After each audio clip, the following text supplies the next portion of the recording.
El 24 de octubre del año 1886 nace en Montevideo Delmira Agustín. Pero ¿quién fue Delmira? ¿Cómo fue su infancia? ¿Cómo fue sus primeros pasos en la poesía? Todo eso lo vamos a hablar aquí, junto a invitados especiales. Pobres lágrimas mías las que glisan a la esponja sombría del misterio. Pobre mi corazón que se desangra como clesidria trágica en silencio.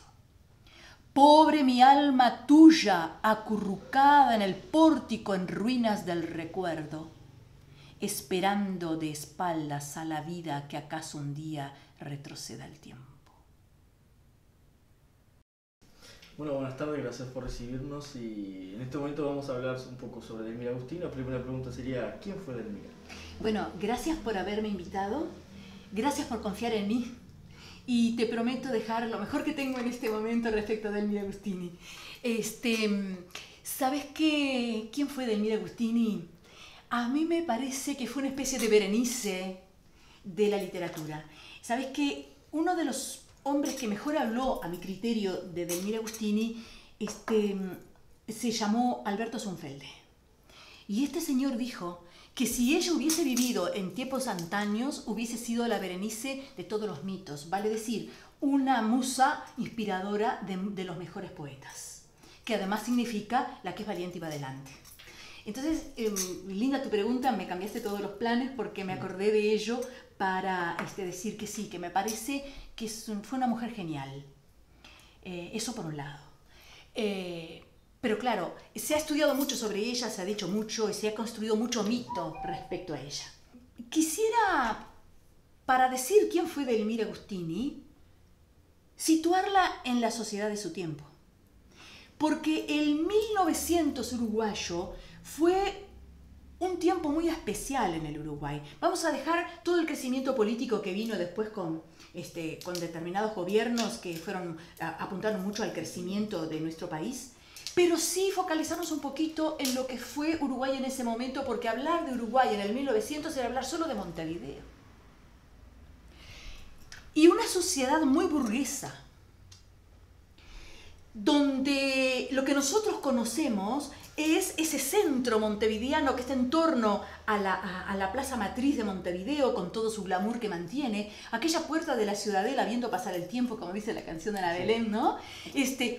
Pero también existía otro mundo muy distinto, clasificado de dos maneras, burgués, el burgués por un lado y el pobre del otro, el hombre de un lado y la mujer del otro.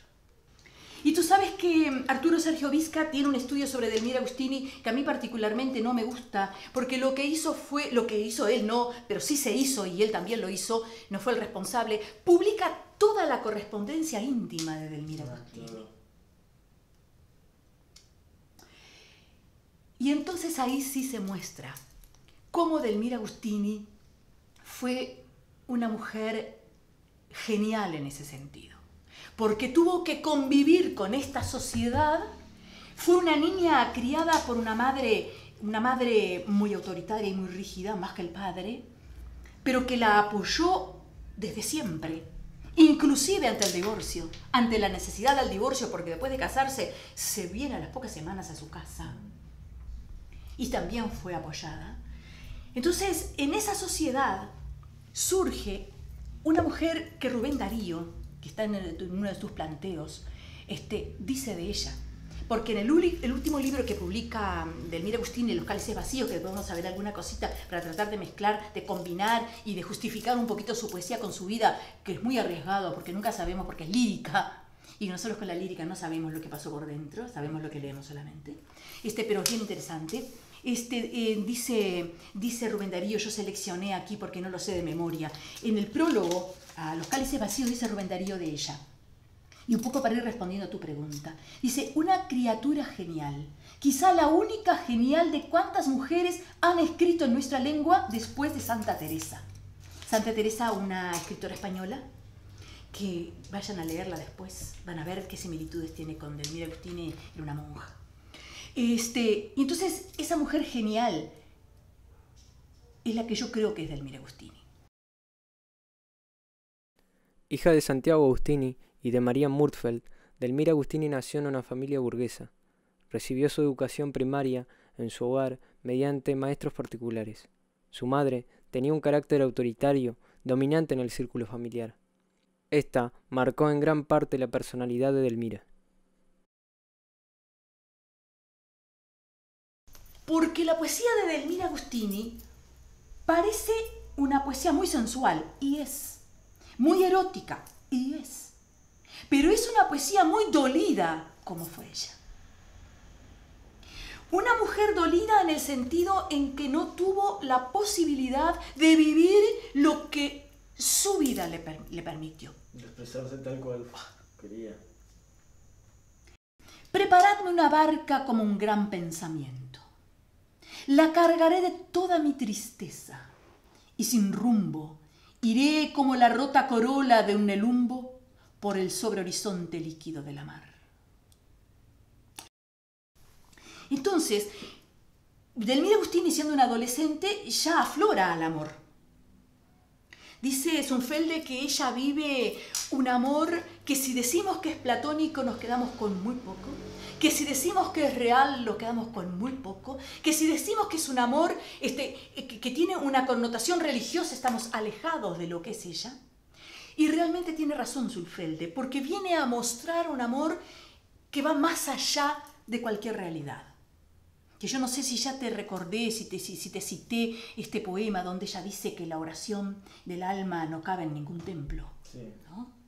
Y entonces viene a recalar en el matrimonio. Claro. Sería como el amor de ella no cabe en ningún estigma. No cabe en ningún formato. Y empezó desde temprano, o sea, más o menos a los de los 12, 14. La poesía erótica de Delmira Agustini empieza en torno a los 17 años, lo que no quiere decir que antes no la estuviese escribiendo.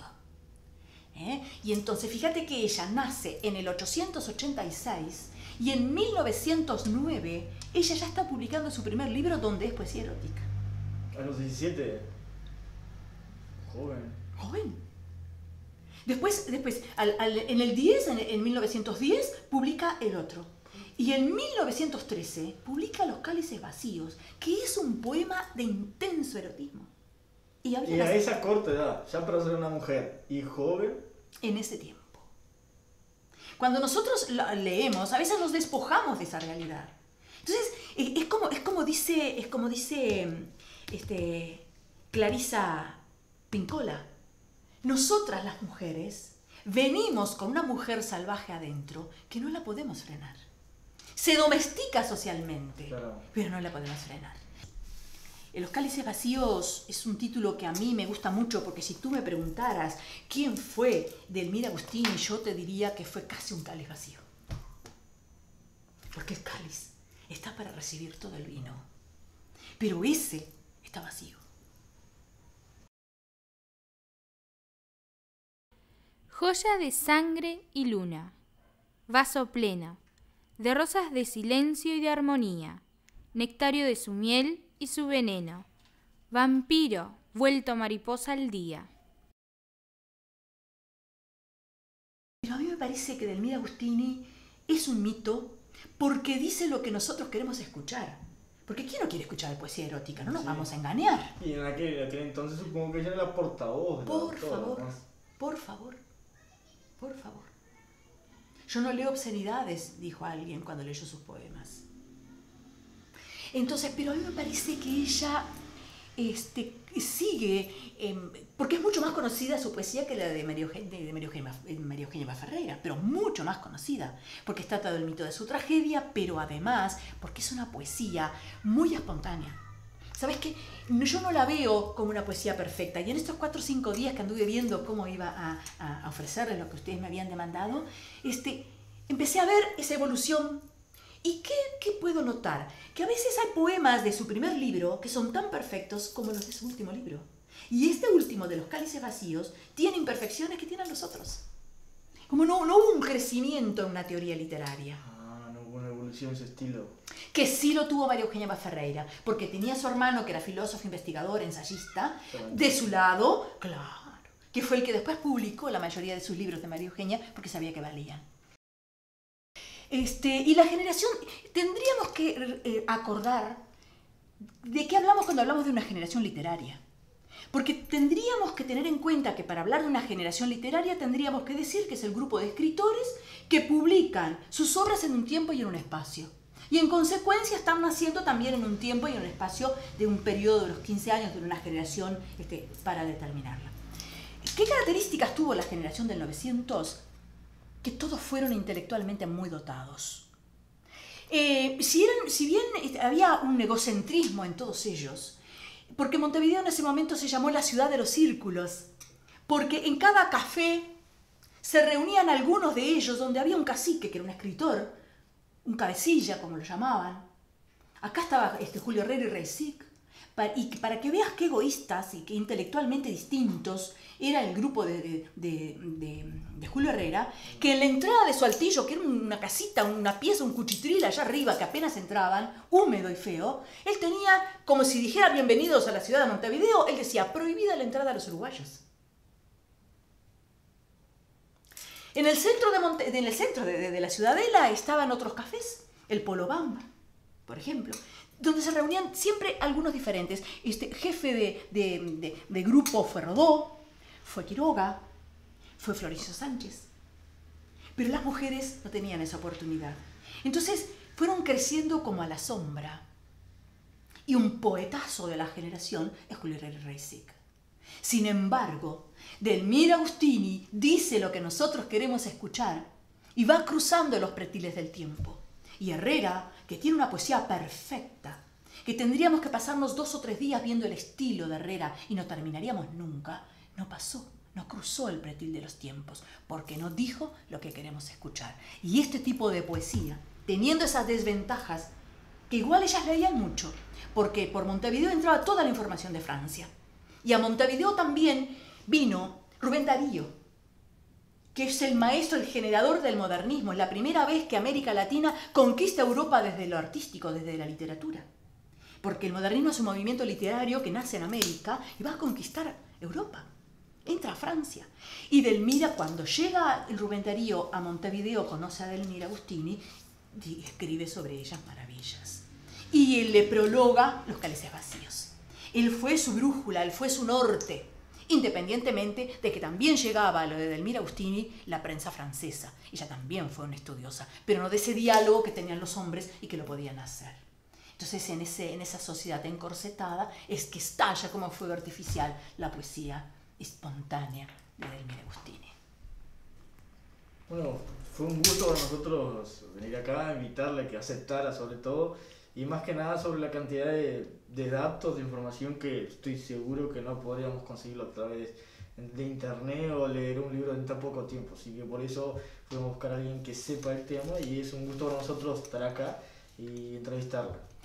Para mí, como te dije al comienzo, es una distinción que me hubiesen elegido, hubiesen confiado en mí. Y decirte, creé, que leí mucho estos días y que estudié mucho. Porque viste que la actitud responsable de los docentes siempre tiene que estar. Nosotros nunca podemos creer que las sabemos todas. Sí. Tenemos que ir revisando. Y está toda mi biblioteca, todos mis libros a disposición para cuando quieran. Y vuelvan siempre. Bueno, muchas gracias. El 6 de julio del año 1914, en un apartamento alquilado por su ex esposo, Delmira Agustini se asesinaba con 2 tiros en la cabeza. Nos deja joven a sus 27 años de edad, pero nos deja un gran legado no solo en la literatura, sino en la sociedad misma. Un legado de un estilo único e inconfundible, hizo parte de la generación de los 900, incluso muchos años después, Juana Ibarburu la tomaría como referencia en su estilo literario. Un estilo literario único e inconfundible, donde mezcla erotismo y sensualidad. Fue portavoz de muchas otras mujeres, que en aquella época el machismo era muy imperante. Por eso fue tan fuertemente criticado. Y hoy la volvemos a recordar por ese estilo único e inconfundible.